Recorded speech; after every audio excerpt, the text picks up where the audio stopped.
Charlotte Wilder, put them paws up.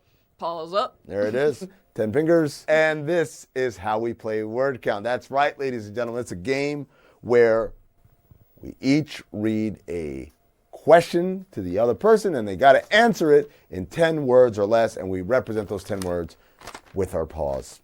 And I sometimes have trouble counting, but I'm feeling confident today, Amin. I feel like, your math has been a little stronger lately. Thank you so much. The nicest thing anyone's ever said to me. Are you ready, Charlotte? Yes. All right. Question number 1. Anthony Edwards and the Timberwolves handed your Boston Celtics their first loss of the season. Was it luck or legit, and how far can they go? Okay. Legit. Okay. Very far if they don't burn out. Okay. All right. Do you disagree? The judges are accepting the answer. You're going to have to explain to me what very far is. Very far is making the playoffs for the Timberwolves. There it is. In this situation. There it is. It's all on the curve, ladies and gentlemen. It's all relative. I think they can make the playoffs. Anthony Edwards had 38 points. He's been playing incredibly good. Karl Anthony Towns was defending. Rudy Gobert is defending. I think they can make the playoffs, and to me, that's really very far. Very far. It's true. It's Okay. Minnesota. Everything's on a curve. Are you ready? Yes. All right. Amin, how should the NBA respond to the Lakers contacting the league office about missed foul calls against LeBron in their loss to the Miami Heat? Cackle, then say, wait, you're serious? Then cackle again. Do you think that's what they did? I'll tell you my personal experience. It was a game. It was us versus the Nuggets.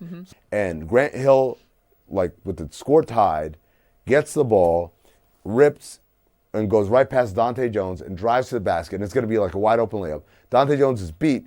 He literally sticks out his leg and trips him soccer style. Grant Hill falls. There's no call. We go to overtime. We lose in overtime.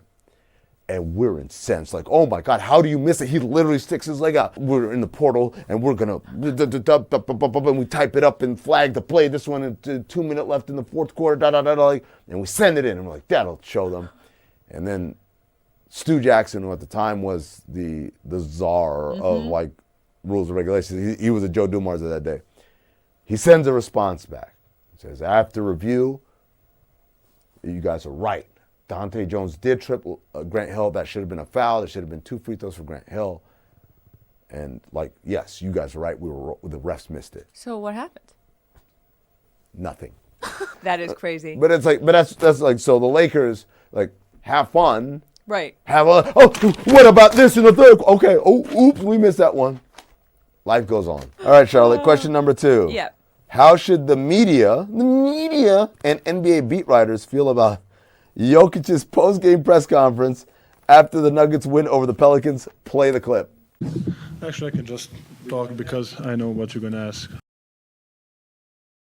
I only need one hand. I only need one finger. They should feel silly. Okay. All right. They should feel silly. Look, I feel like Jokic is, I think from all of his pressers over the years and last year during their finals run, it became very clear that this is a very smart person. This is a man who knows what's coming. He can anticipate what's going to happen well before it happens. And so he sits down and he's like, I know exactly what you guys are going to ask, and I'm going to do it for you. And I feel like this is a man whose bullshit meter is set at 0. He's like, I don't want to waste my time on things that I know are going to happen. And so I guess I would say on some level, maybe Jokic, you just have to suck it up and go through the motions a little bit. Or the beat writers in Denver need to come up with some new questions because that man just really handed you your own butt, I would say. Okay, are you ready? Yes. What do you expect from Udonis Haslem as a new VP of basketball development for the Miami Heat?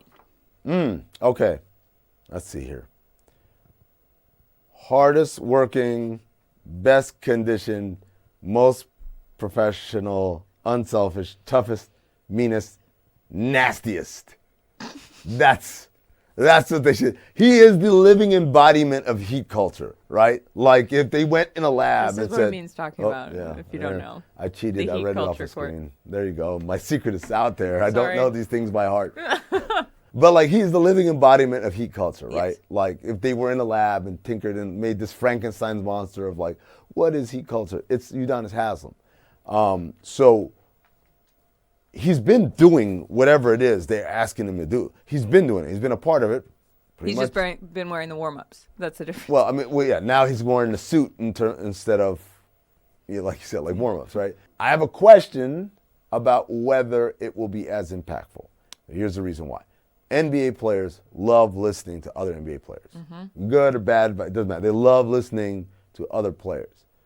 The moment you switch into that guy, you're the same person, but the players look at you differently. They look at you like you're a suit. You're one of them. You're part of management, right? And so that openness and the willingness to receive very blunt communication, it dissipates. Yeah. Now, here's the crazy thing. After a while, it builds back up again, right? If you're a player who played like a zillion years ago, they're more willing to listen than a player who stopped playing recently and is now in management, right? There's a weird thing there. It's the fresh newness of it where it's like, I don't know. It was like I remember when you were here, basically. Right. So I'm curious, but then again, like Miami's a different place. People kind of march to a very specific drum beat there. The drum of the Heat of the culture. Charlotte, question number 3. Yes. What case can someone really make that Steph Curry is not the greatest shooter of all time? And there's a stat that goes along with this because Steph Curry drained 4 3-pointers in the first quarter of their game on Monday night. And Curry became the first player in NBA history to record 4 or more threes in each of the first 8 games of the season. Well, I know how much you love small sample size theater. That ain't no small sample size. That's a big sample. That's I mean, 70 years, or you actually can't 40 years of make that case, I don't think. But you know basketball history better than I do. So if there is someone that you could make the case about, I feel like you would be the person to do that. So gather around, kids. Oh, I've got a story for you. So in 2016, when Steph Curry was lighting the world on fire, he was averaging 30 points a game on 50, 40, 90 shooting. No one ever done it at that level of volume, ever. Clearly amazing. He was MVP the year before, and he somehow improved dramatically from year 1 to year 2 and became the first unanimous MVP in the history of the NBA. So during that season, this thing is happening. They're killing everybody. He's not even playing fourth quarters. That's how great he's playing, right? And Oscar Robertson was asked, is Steph Curry the greatest shooter of all time? And Oscar said something along the lines of, well, I don't know. I played with someone named Bucky Buckerson, and he was really good too. And I looked it up, and Bucky Buckerson, or whatever the guy's name was, it was a very, 1950s ass name. There was no three-point line, obviously, back then, right? And the game was different, so, you can't really take field goal percentage for, as a barometer because, the shots were not valued the same way they are now. So free throw percentage is the one constant. And this dude, I swear to God, he shot 79% for the free throw line. I'm like, get the out of here, Oscar Robertson. What are you talking about? So I literally went on I still have the picture on my phone. I went on Sports Nation, and I'm sitting next to Max Kellerman, and Michelle Beadle asks me, she says, hey, what do you have to say about Oscar Robertson? And I said, well, Oscar Robertson is one of the greatest players of all time. He's the founder of pretty much of the Players Association. We owe him an immense debt of gratitude for everything he's done. Now sit the down and shut the up, because it's the dumbest thing you could possibly say. I don't know. I played with a pretty good shooter, and the guy was just an average-ass shooter. Come on, man. You're going to deny absolute brilliance? Imagine listening to Mozart and be like, I don't know, my kid plays the piano pretty well, too. So Steph's the greatest shooter of all time. Yes, would be that. All right, you got one more. All right. Did Chris Paul really open Adam Silver's eyes as to why the NBA All-Star Game lacked seriousness from players? And could you see Chris Paul as commissioner one day? Oh, my God. That would be a lot. Jesus Christ. That would get. How many? That would be exhausting. Oh, my God. For everybody. For everybody. League officials, teams, players. Everyone's like, oh, yeah. The media would be, now it's oh, you got to sit down with Adam Silver. It'd be like, Chris Paul will not stop calling me asking to sit down with me. Yes, I can see him nagging the hell out of Adam. Yeah, for those who don't know, Adam Silver said that it was Chris Paul who was like, hey, man, the introductions at the All-Star game are too long. The halftime show is too long. If you want us to treat this as if it's a serious game, we need to be given our serious same rituals. You know what? And like, shout out to Adam Silver because he's calling their bluffs. Like, okay, cool. All right. Yeah, he's like, all right, okay. We're shortening it. We're bringing it back. Now what? Like, and then all the players who love like coasting. Yeah. Like, Chris. It's like telling the teacher they didn't give you homework. Yeah, exactly. Like Chris is like, Mr. Silver, actually, I believe you said you were going to assign us a math worksheet. I don't think you did. And everyone's like, God damn it. That's exactly who he is. I think that's going to do it for word count.